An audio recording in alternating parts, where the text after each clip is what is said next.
इस काम का। वैसे धन धरा के बीच में सारा पड़ा रह जाएगा और पशु भी बंधे रह जाएंगे जब अंत का दिन आएगा। नारी लगे प्यारी घनी, नारी लगे प्यारी घनी रोती पड़ी रह जाएगी और जिस देह का करता गुमान वो चिता में जल जाएगी, वो भी जल जाएगी। भैया भगवान की भक्ति का रंग जिस पे चढ़ गया, लोग मदिरा पीते हैं, शाम को पीते हैं, सुबह उतर जाती है, और परमात्मा की भक्ति का रंग जिस पे चढ़ गया वो कभी जीवन में उतरता नहीं है। एक बार चढ़ा के देखो। कुछ लोग कहते क्या करें महाराज, मेरा तो मन ही नहीं करता है, भगवान का भजन करने का मन नहीं करता है, भगवान की तरफ बढ़ने का मन करता ही नहीं है महाराज, बहुत कोशिश करता हूं। बात हम आपकी मानेंगे। आपने देखा होगा कुछ लोग ये कहते हैं महाराज हमारा शरीर तो मेरा कहना मानता है लेकिन मन कहना नहीं मानता है। शरीर कहना तो मानता है, मन कहना मानता नहीं है। अच्छा, मन मानता क्यों नहीं है? शरीर कहना मानता है, मन कहना नहीं मानता है। क्योंकि शरीर को आप ऊर्जा देनी बंद कर दो। जैसे न तो सुबह नाश्ता दो और न दोपहर का भोजन, न शाम का भोजन, भोजन देना बंद कर दो, और ज्यादा नहीं, केवल 7 दिन तक। और फिर आप कहना कि क्या करें, 7 दिन पहले तो मेरा शरीर मेरा कहना मानता था लेकिन अब नहीं मान रहा है। जब उससे भोजन नहीं दोगे फिर उसे चला जाएगा। आप कहो चल मेरे साथ एका को, तो शायद है कि वो नहर पे न पहुंचे, गिर पड़े, चक्कर खा गए, चक्कर आए और गिर पड़े। फिर कहना 7 दिन पहले मानता था लेकिन अब मेरा शरीर मेरा कहना नहीं मानता है। अच्छा, क्यों नहीं मानता है? क्योंकि तुमने जो है भोजन देना बंद कर दिया, इसलिए तुम्हारा शरीर कहना नहीं मानता है। ऐसे ही इस मन का भोजन है भजन। जब तक आप अपने मन को भजन रूपी भोजन नहीं दोगे तब तक जो है ये तुम्हारा कहना मानने वाला नहीं है। तो इसलिए मेरे भगवत प्रेमियों, मन को स्थिर करना ही एक भजन होता है। स्थिर कर लेना, भजन का अर्थ है भज मत स्थिर हो जा। और भजन में जब मन को जुटा लोगे, मन स्थिर हो जाएगा तो तुम्हारा कहना मानेगा, परमात्मा का सुमिरन हो जाएगा। मेरे भगवत प्रेमियों, ये भक्ति का मार्ग परिचय जी है तो कठिन, कठिन तो बहुत है, और कठिन थोड़ा बहुत नहीं, ज्यादा ही कठिन है। लेकिन ये झंझट जो है बहुत लगे हुए हैं हमें और आपको। झंझटों का सामना कर लिया। देखिए, परमात्मा से मिलने के 2 रास्ता हैं। एक संतों का रास्ता अलग होता है और हम लोगों का गृहस्थों का रास्ता अलग होता है। जैसे मार्केट होता है ना, मार्केट एक होता है मार्केट में अंदर से रास्ता, एक होता है बाईपास होता है ना, एक बाईपास होता है और एक होता है बीच मार्केट से रास्ता। तो जो लोग बाईपास जाते हैं तो बाईपास पे देखा होगा न तो ज्यादा भीड़ होती है, न ज्यादा वाहन बचाने की जरूरत, ज्यादा भीड़ भाड़ नहीं होती है, और आराम से बाईपास से निकल जाते हैं। लेकिन पहुंचना आगे हमें एक ही जगह पे, आगे रास्ता वही मिलेगी एक ही।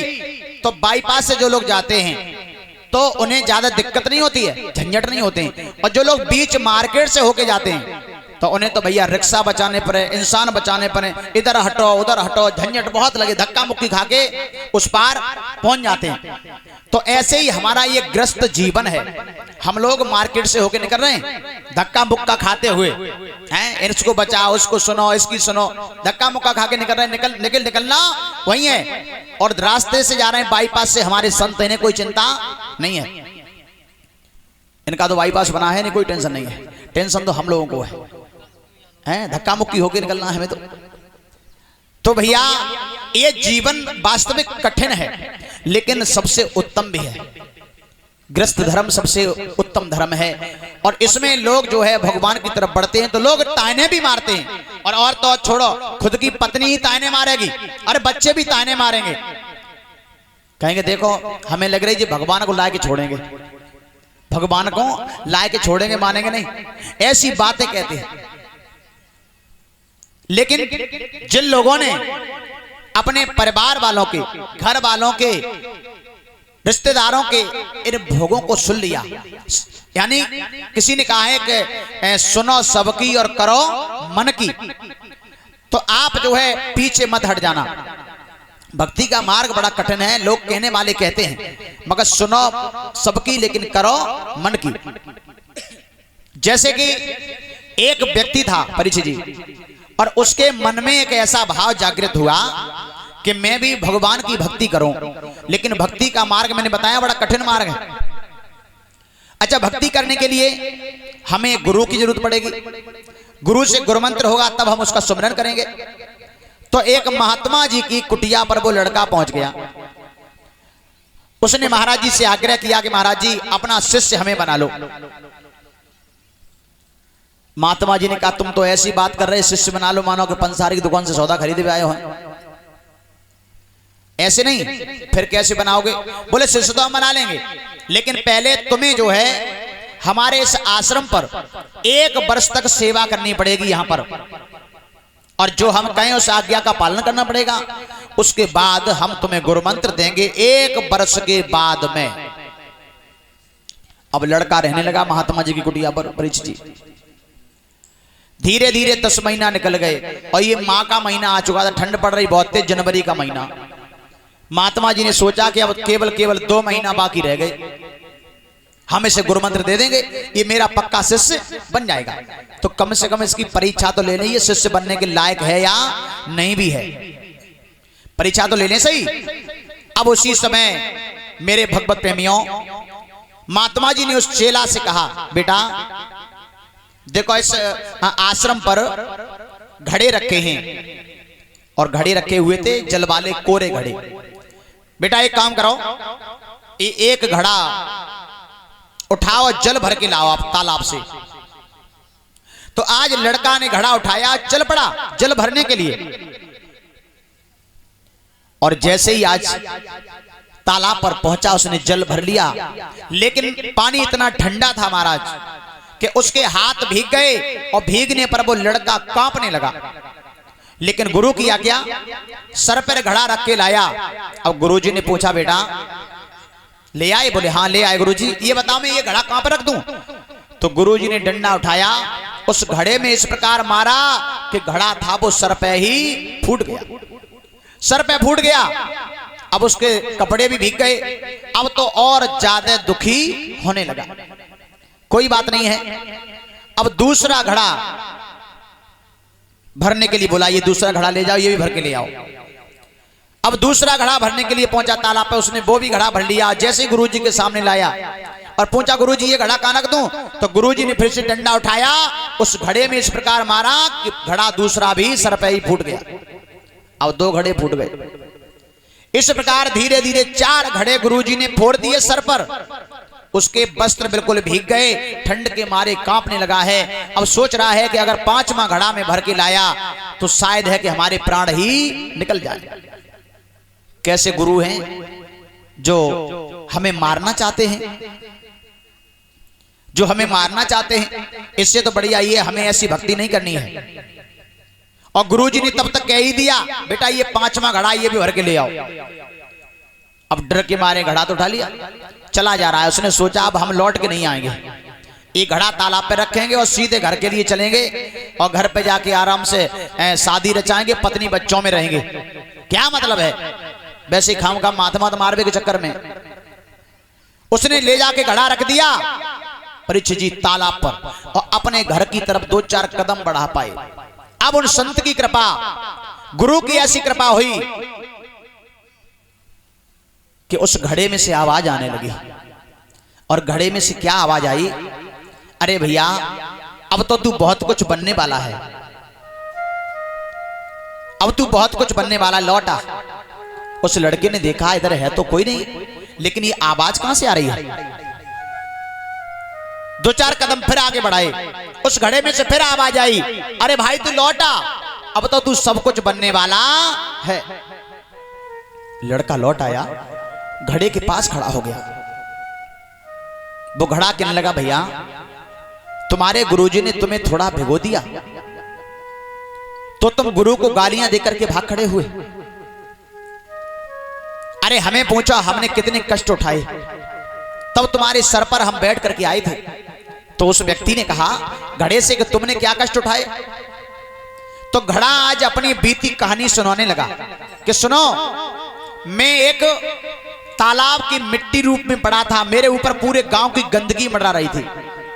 तालाब में पूरे गांव की गंदगी मेरे सर पे घूम रही थी और मेरे गुरु की कृपा हुई, मेरे गुरु हमें निकाल के लाए।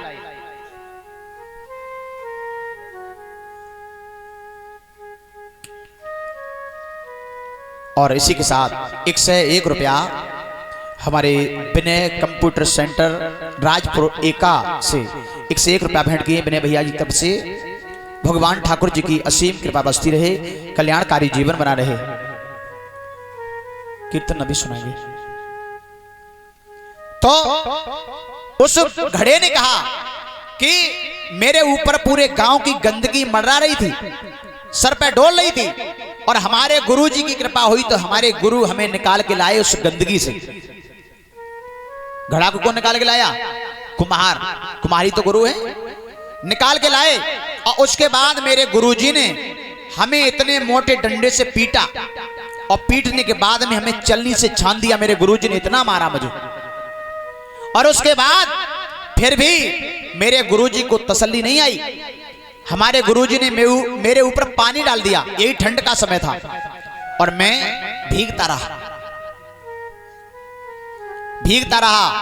और उसके बाद फिर हमारी रुंदाई की मेरे गुरुजी ने मुझे रौंदा, और रौंदने के बाद में मुझे चाक पे रखा, चाक पे, और चाक पे रख करके इस प्रकार घुमाया मेरे गुरुजी ने कि हमारी बुद्धि बिल्कुल फ्रेश हो गई।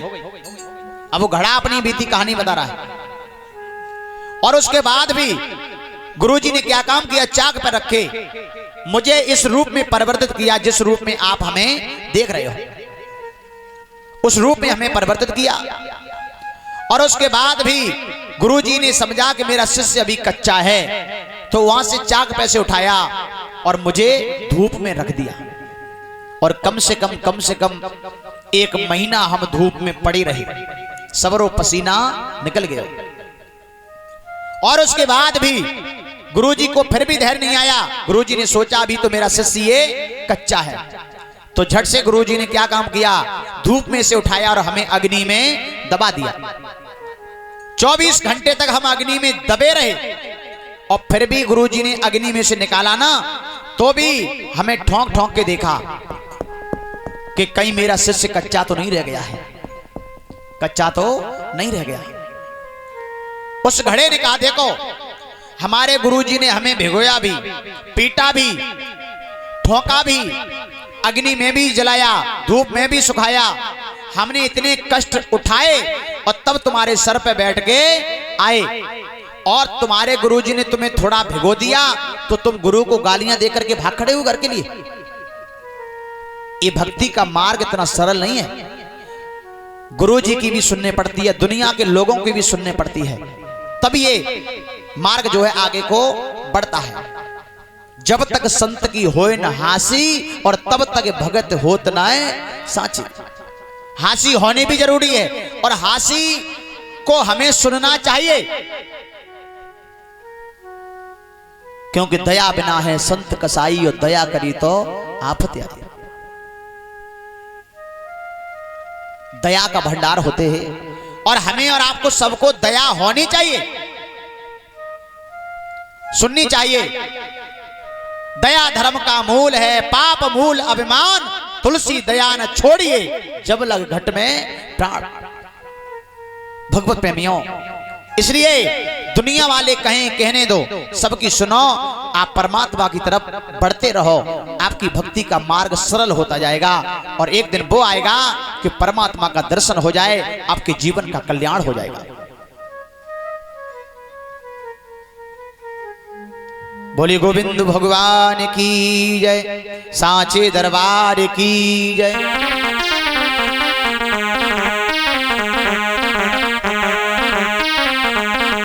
एक कीर्तन सभी लोग बोलेंगे ताली बजा करके, उससे आगे कथा का प्रसंग सुनेंगे। और सामरिया मोए ले